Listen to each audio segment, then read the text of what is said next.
Hemos presentado esta iniciativa ante la importancia que tiene el impulso que este Gobierno le está dando a modificar el decreto 25/2018 que regula la atención educativa al alumnado con necesidades específicas de apoyo educativo, lo que solemos llamar alumnado NEAE. Un cambio en el que estamos totalmente de acuerdo porque el actual decreto ya tiene 7 años de vigencia y que además entendemos que es necesario adaptar este decreto a la legislación vigente, tanto en el ámbito estatal como canario, y también a las demandas y necesidades que plantean este alumnado y su familia. También hoy queremos, con esta comparecencia, consejero, ser correa de transmisión de la preocupación que viven las familias canarias de este alumnado con necesidades específicas de apoyo educativo. Una preocupación que hemos visto que se expresa en las calles, en diferentes concentraciones y en este Parlamento en diferentes iniciativas.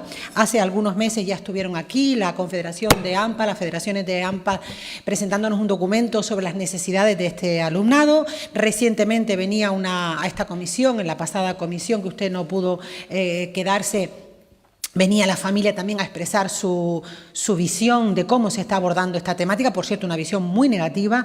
Y además, recientemente, el 25 de marzo, a instancias de mi grupo, mantuvimos una reunión con la Plataforma Canaria de Educación Inclusiva, una plataforma formada por madres y padres afectados por esta realidad, donde con la asistencia de una letrada experta en la materia, una letrada, Laura Abadía, que pues yo creo que no hay muchas en el Estado que hayan colaborado en la legislación en materia de inclusión, tanto en la LOMLOE como en varias leyes autonómicas, recientemente también en la normativa de Madrid. Por tanto, una jurídica especializada en materia de inclusión y en materia de discapacidad. Nos aportaban un documento que entiendo que usted tiene porque se le daba traslado a través de su grupo parlamentario del Partido Popular, de una serie de enmiendas para que la nueva norma cumpla con algo que yo creo que usted estará de acuerdo y además tiene que estar de acuerdo porque es cumplir la legalidad vigente. Las familias reclaman fundamentalmente dos cosas. Primero, ser escuchados y que sus propuestas sean incluidas en la nueva normativa, es decir, participar de manera activa en el proceso de elaboración del nuevo decreto. Y la segunda reclamación es que se cumpla la normativa vigente, tanto de ámbito europeo como estatal, como la normativa canaria, es decir, cumplir la Constitución española, cumplir la Convención sobre los Derechos de las Personas con Discapacidad, cumplir la Ley Canaria de Educación. Todo son marcos normativos que están orientados a reforzar el derecho a una educación inclusiva, equitativa y con apoyos adecuados. Nos trasladan, como digo, un documento donde se incorporan importantes enmiendas con un fuerte sustento legal, en el que fundamentalmente vienen a plantearnos que se debe garantizar que el nuevo decreto cumpla con las exigencias constitucionales, con los preceptos incluidos en el artículo 24 de la Convención sobre los Derechos de las Personas con Discapacidad. En concreto, hablamos de incluir la observación general número 4 del Comité sobre los Derechos de las Personas con Discapacidad relativa al derecho a la educación inclusiva. España, y eso incluye a Canarias, evidentemente, debe adecuarse de manera plena a los estándares internacionales de derechos humanos ratificados en España y en la Unión Europea. Esto viene además impuesto por el artículo 10.2 y reconocido de la Constitución española y reconocido por el propio Comité de Derechos de las Personas con Discapacidad de Naciones Unidas. Por tanto, el nuevo decreto, consejero, debe incluir de forma explícita el modelo social de la discapacidad, el enfoque de derechos humanos y la obligación de garantizar ajustes razonables, apoyos y eliminación de barreras, tal y como recoge la observación general número 4. Acabo preguntándole concretamente, consejero, primero, si se está garantizando de manera efectiva la participación de las familias, la transparencia y todo lo que tiene que ver con los procedimientos establecidos para que la participación de las familias y la consulta pública sea reflejada en el nuevo decreto, si esta va a ser la forma de trabajar. Y, en segundo lugar, si se van a incorporar las enmiendas aportadas por las familias y sus servicios jurídicos en la línea de respetar, como decía antes, la normativa mencionada. Muchas gracias. Yo creo que a veces es bueno recordarnos a nosotros mismos quiénes somos y por qué estamos aquí. Ahí está el Gobierno y ahí estamos los grupos parlamentarios que representamos a la ciudadanía canaria, no a nuestros partidos políticos, ni siquiera a nuestro Gobierno. Por tanto, yo en el ejercicio de lo que represento, que es al pueblo canario que me eligió, vengo hoy a exponer una problemática que tiene una parte del pueblo canario.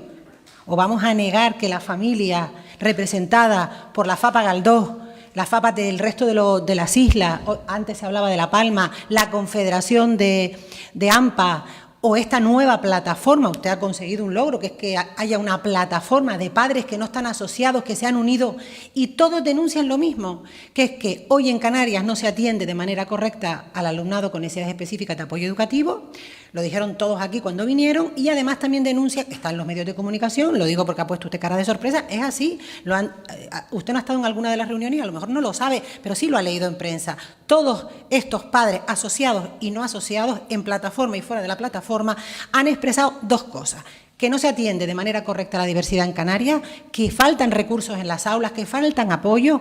Llevamos siempre el tema al aspecto económico, es decir, faltan recursos porque no hay financiación suficiente para contratar a más apoyo y más recursos para atender de manera individualizada. Y por otra parte también reclaman que este decreto, borrador de decreto, por eso estamos hoy aquí, porque como es un borrador todavía puede ser adaptado a lo que las familias reclaman.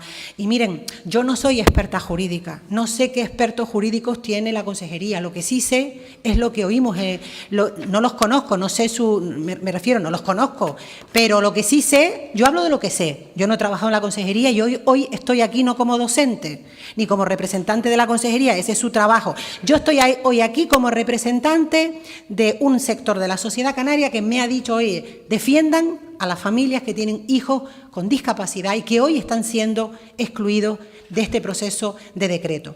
E insisto, una experta en Derecho en materia de educación y de inclusión nos ha dicho por escrito que el decreto está lleno de ilegalidades. A mí no me va a dar tiempo de profundizar en los artículos que son ilegales, que incumple la Constitución española, que incumple la Convención de Derechos de las Personas con Discapacidad y que incumple la LOMLOE. Eso es lo que dice una experta contratada por la familia para defender los derechos de sus hijos e hijas. Es inaudito que las familias, como no se sienten escuchadas por esta consejería, hayan recurrido a contratar una defensa. Esto es los pájaros contra las escopetas. Es decir, que las familias estén advirtiendo que si la consejería insiste en colocar artículos en este nuevo decreto que incumplen la normativa vigente, van a ir a los juzgados, van a recurrir el decreto por inconstitucional y por atentar contra derechos fundamentales, me parece gravísimo. La consejería está obligada a buscar acuerdos y a llegar a acuerdos, y aquello que sea corregible, corregirlo, porque aquí el tema no está en los docentes, ni en el consejero, ni en su director general, ni en nosotros. Aquí el tema está en ofrecer el mejor decreto para atender a ese alumnado, que son el centro y la razón de ser de la educación. La razón de ser de la educación es darle las oportunidades que cada niño o niña necesita para desplegar todas sus capacidades sin límites, sin barreras. Y para conseguir ese objetivo sabemos que hay tres patas fundamentales: la familia, sobre todo en etapas tempranas, los docentes y las docentes y la propia administración, y deben trabajar de la mano. Esa es su obligación. Por tanto, intentar hoy aquí en algunas intervenciones que he oído de los grupos que apoyan al Gobierno, demonizar a las familias por reclamar algo tan legítimo como es el derecho a que sus hijos e hijas tengan una educación verdaderamente inclusiva. Algunas afirmaciones que escucho aquí, quizás en mi caso es porque he estado en la Comisión de Discapacidad, creo que no terminan de ver la diferencia entre la inclusión verdadera y la integración. Las aulas en clave fueron un gran avance en la integración. Algunos o algunas tenemos el honor de haber participado en la primera aula en clave, en la puesta en marcha de la primera aula en clave de mi municipio, y fue un gran avance. En el Instituto Arencibia Gil fue el primero de Telde que tuvo un aula en clave, y fue un gran avance. Costó, había reticencia, porque había quien opinaba que los alumnos con discapacidad debían estar en centros apartados y especiales.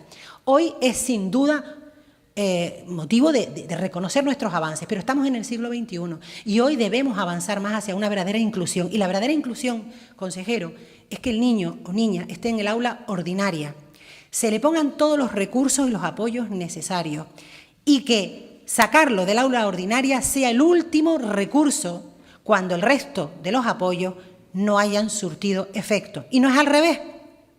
No es al revés. Como no hay recursos en el aula ordinaria, entonces hay un informe psicopedagógico que dice, porque no hay recursos, que te vas al aula en clave.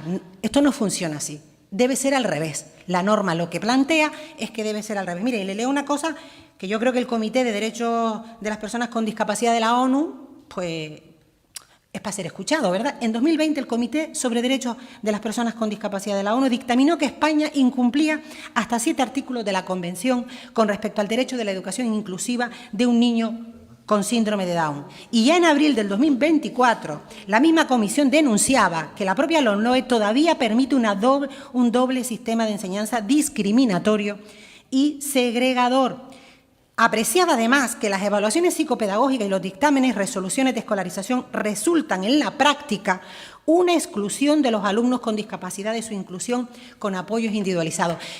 Lo mismo que está diciendo la familia. Me hubiera encantado, algunos portavoces no estuvieron, que escucharan a la experta jurídica de la familia. Lo explica perfectamente. Es decir, la inclusión verdadera pasa por darle todos los apoyos sin barreras en el aula ordinaria y la consejería debe garantizar esos apoyos. Y solo cuando eso no garantice el avance educativo y la integración del niño o niña en el aula ordinaria, ofrecerle a la familia el aula en clave u otra modalidad. Por tanto, se llegó a afirmar aquí que obligar a una familia a que un niño o niña vaya a un aula en clave es inconstitucional y que lo van a llevar hasta donde haga falta. Plantean que no se le puede hurtar a un niño o niña de 5 años el derecho a titular. Es una reflexión muy importante que hacían las familias y la letrada. Estamos hablando de que un niño o niña de 5 años no está en una etapa obligatoria. Sabemos que infantil hasta 6 es una etapa voluntaria. Por tanto, el sistema, que no es un problema suyo, consejero, que esto viene de atrás, que es el sistema el que tenemos que revisar y es una oportunidad para esta comunidad autónoma revisarlo. No se lo tome esto como un ataque al gobierno que usted dirige en el área de educación. Es el sistema el que hasta ahora, y ahora tenemos una oportunidad con el nuevo decreto de avanzar, el que decide que un niño de 5 años es una niña, sin que todavía se hayan agotado todos esos recursos y todas esas posibilidades de avance cognitivo y de avance en sus aprendizajes, se vaya a un aula en clave. Cuando luego la experiencia nos dice en algunos casos que esos niños o niñas, cuando tienen los apoyos necesarios, pueden avanzar y pueden llegar a titular. Los objetivos curriculares y pedagógicos de infantil son alcanzables por un niño con discapacidad en un aula ordinaria. El límite se lo estamos poniendo nosotros. Debemos darle los apoyos necesarios. Yo no tengo tiempo, evidentemente, de profundizar en qué artículos en concreto. No todo el decreto lo están cuestionando artículos concretos por inconstitucionales y porque atentan contra derechos fundamentales. Sí es cierto que hay cuestiones que yo resaltaría, por ejemplo, la garantía del derecho a la educación inclusiva y equitativa.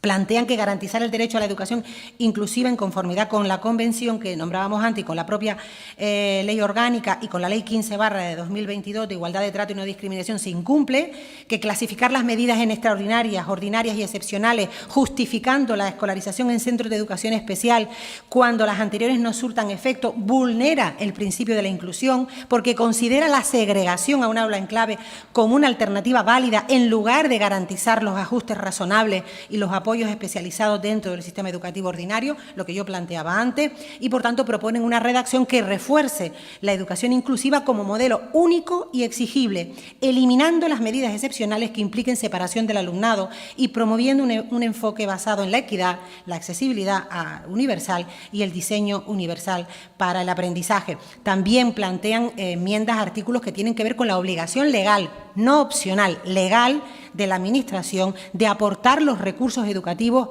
necesarios, como recoge la LOMLOE en el artículo 72. Tener recursos suficientes es un elemento esencial para garantizar el acceso y la permanencia del alumnado con necesidades específicas en el sistema educativo. Dotar de recursos adecuados a los centros es el único elemento que podrá garantizar el derecho legal que tienen las familias a elegir libremente el centro educativo de sus hijos e hijas, porque si una familia le decimos, mira, si quieres elegir, puedes elegir, pero el único centro que va a tener los recursos que tu hijo necesita es el que está a 10 kilómetros de tu casa, eso no es una elección, eso es un condicionante grave. Lo que tenemos que hacer es garantizar que en todos los centros educativos de Canarias existan los recursos. Esto, evidentemente, es dinero. Por eso tiene Canarias que cumplir la Ley Canaria de Educación, hacer lo que hacen todos los países avanzados, que invertir al menos el 5% de nuestra riqueza en el sistema educativo y poner más recursos allá donde se necesita. Gracias, consejero.